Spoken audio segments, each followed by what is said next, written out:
Chapter 7. The All is in all. While the all is in all, it is equally true that all is in all. To him who truly understands this truth, right wisdom has come in the form of right knowledge.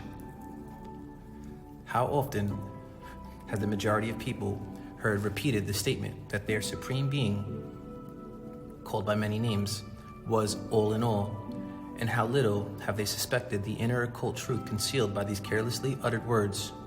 The commonly used expression is a survival of the ancient Egyptian maxim quoted above.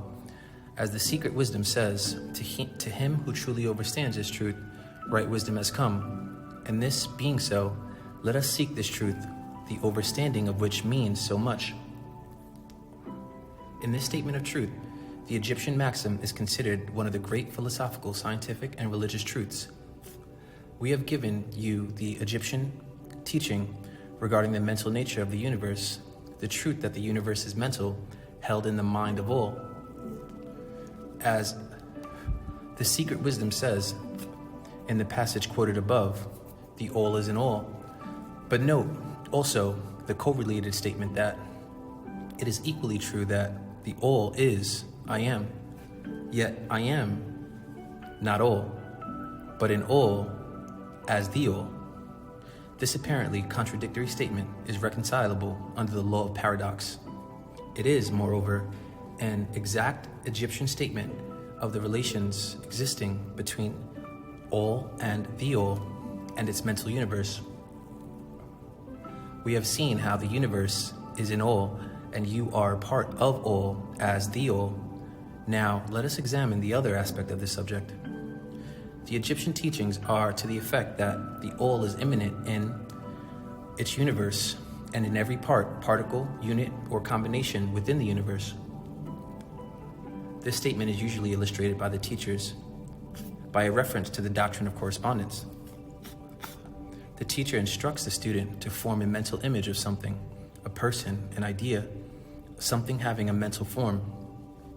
The favorite example being that of the author or dramatist forming an idea of his characters, or a painter or sculptor forming an image of an ideal that he wishes to express by his art, or a score of music.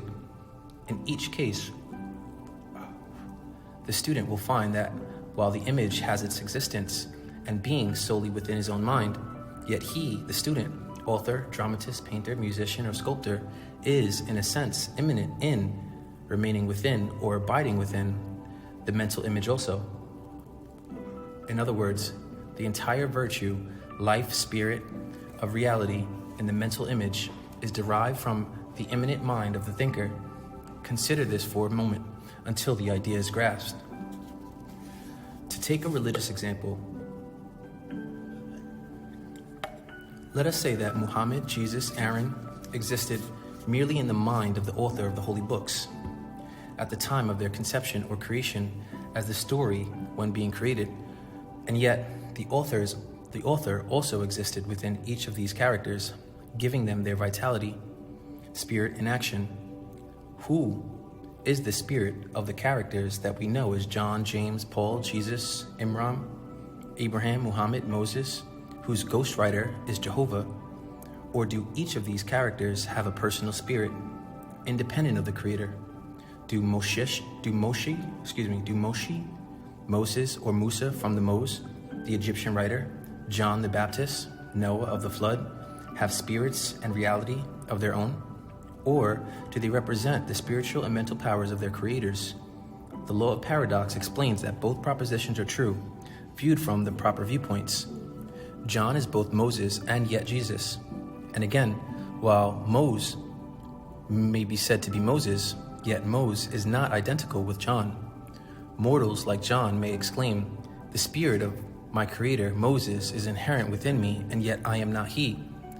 Moses received the first Hebrew scriptures of Revelation, so of course he had to receive the book of Revelation. How different is this from the shocking half-truth, so vociferously announced by certain of the half-wise, who fill the air with their raucous cries of, "I alone am God," or Allah. Imagine poor Moses or John crying, "I alone am John." or some of the clods in one of the Bible and Quran stories grandiloquently announcing that I alone, Allah or Jehovah. The all is in the earthworm, and yet the earthworm is far from being all. And still the wonder remains that though the earthworm exists merely as a lowly thing, created and having its being solely within the mind of the all, yet the all is immanent in the earthworm and in the particles that go to make up the earthworm. Can there be any greater mystery than this of the all is in all and the all in all? The student will, of course, realize that the illustration given above are necessarily imperfect and inadequate, for they represent the creation of mental images and finite minds, while the universe is a creation of infinite mind, and the difference between the two poles separate them, and yet it is merely a matter of degree. The same doctrine is in operation. The doctrine of correspondence manifests in each, as above, so below, as below, so above. No above, no below, the real truth, all is all.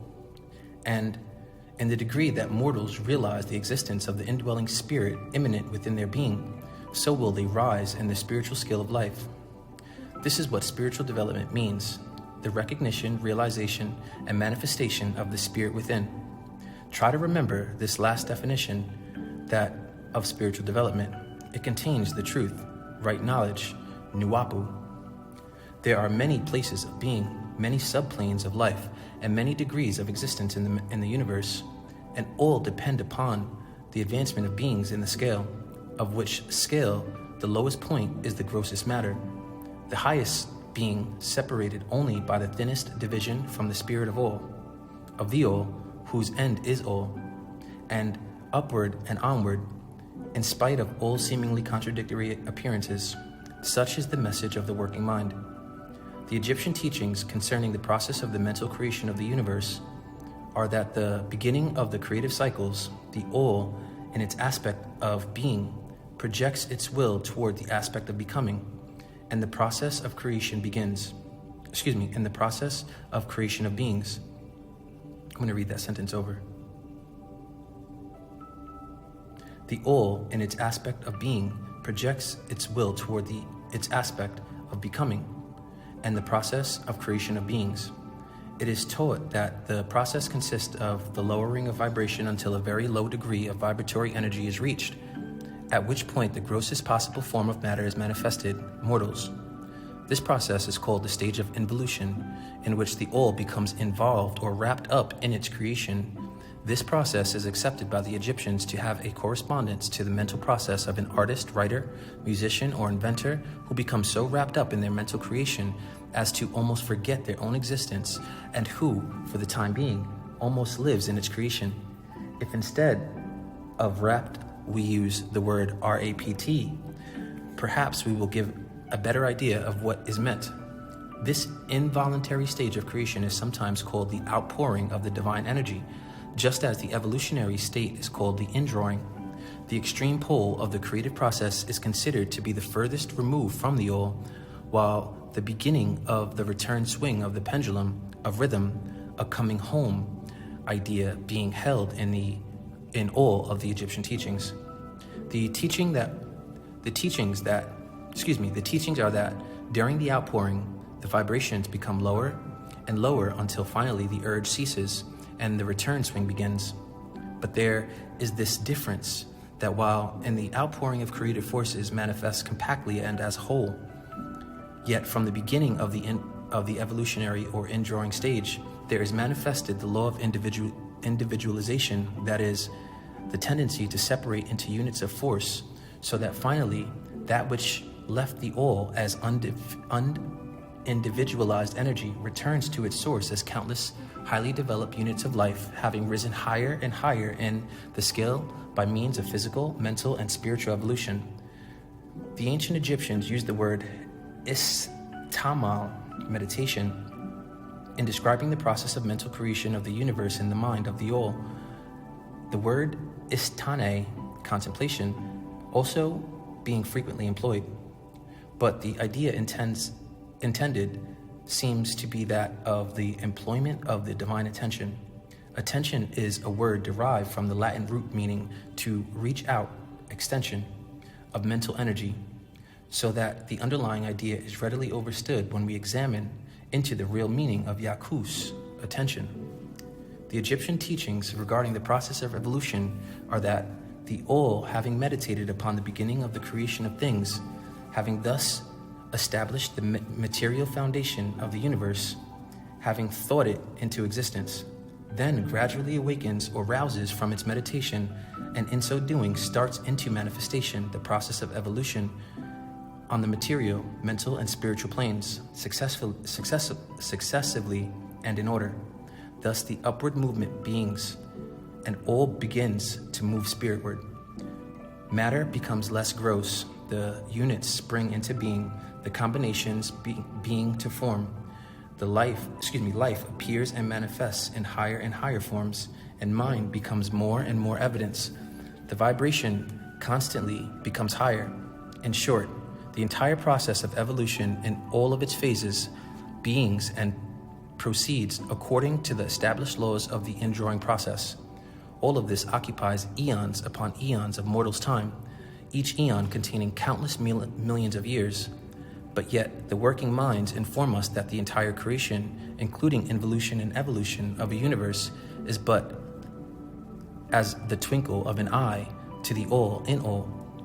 At the end of countless cycles of eons to time, the all in all withdraws its attention, its contemplation and meditation of the universe, for the great work is finished, and the all is withdrawn into all from which it emerges. But mystery of mysteries, the spirit of each soul is not annihilated, but is infinitely expanded. The created and the creator are merged as if they were two things, rather than the same in different vibrations, mood.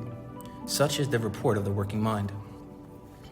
The above illustration of the meditation and the subsequent awakening from meditation of the all is, of course, but an attempt of the teachers to describe the infinite process by a finite example, and yet, as below, so above. The difference is merely in degree, and just as the all arouses itself from their meditation upon the universe, so does mortals in time cease from manifesting upon the material plane, and withdraws themselves more and more into the indwelling spirit, which is indeed the divine ego. There is one more matter of which we desire to speak in this degree, and that comes near to an invasion of the metaphysical field of speculation.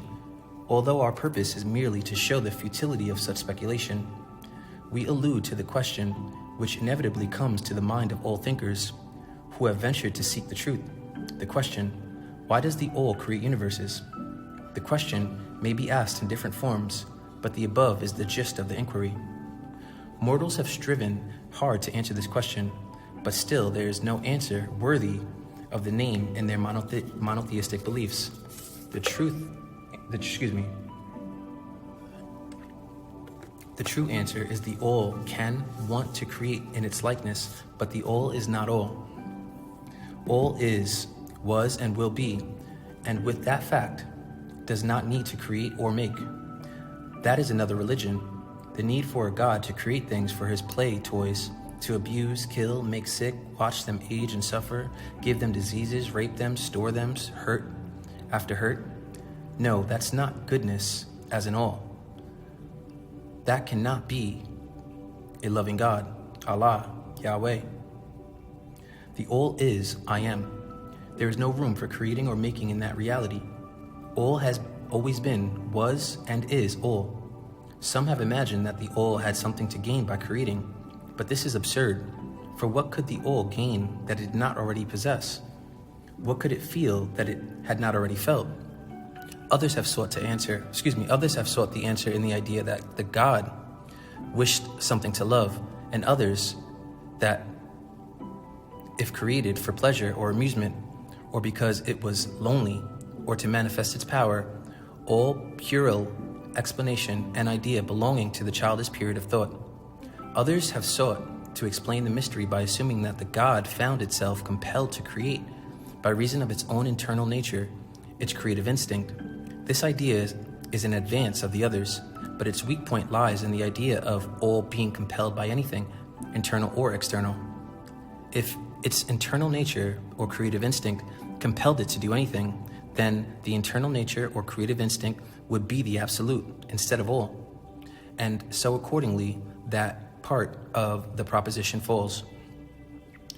And yet, all does not create and manifest, all in all, and finds no kind of satisfaction in so doing, for all needs no pleasure or satisfaction. And it is difficult to escape the conclusion that in some infinite degree it must have what would correspond to an inner nature or creative instinct in mortals, with correspondingly infinite desire and will, but it does not. It needs not, for as all, it has all and can't need. It would not act unless it willed to act, which is human feelings, and it would not will to act unless it desired to act, and it would not desire to act unless it obtained some satisfaction thereby. You see, mortals create their own God in their own image after their own likeness, and all of these things would belong to an inner nature and might be postulated as existing according to the law of correspondence. But still, we prefer to think of all as acting entirely free from any influence, internal as well as external. That is the problem which is at the root of the difficulty, and the difficulty that is at the root of the problem. Strictly speaking, there cannot be said to be any reason whatsoever for all to act. For a reason implies cause, and all is above cause and effect, and can't will to become a cause, at which time the doctrine is set into motion. The will to become is a weakness. So, you see, the matter is unthinkable, just as all is unmasterable. Just as we say all merely is, I am the problem. I need to know my part in all of this, so we are compelled to say that all acts because it acts. At the last, all is all reason in itself, all law in itself, all action in itself, and it may be said truthfully that all is its own reason, its own law, its own act, or still further, that all, its reason, its act, its law, are all being names for the same thing. In the opinion of those who are giving you this present degree, the answer is locked up in inner self of the all, and you already have the master key. You exist, along with it, with its secret of being. The law of correspondence, in our opinion, reaches only to that aspect of all, which may be spoken of as the aspect of becoming me. Back of that aspect is the aspect of being me, in which all laws are lost in law. All doctrines merge into doctrine and all. Doctrine and being are identical, one and the same. Therefore, metaphysical speculation on this point is futile. We go into the matter here merely to show that we recognize the question and also the absurdity of the ordinary answers of metaphysics and theology, religious preachers by whichever religion.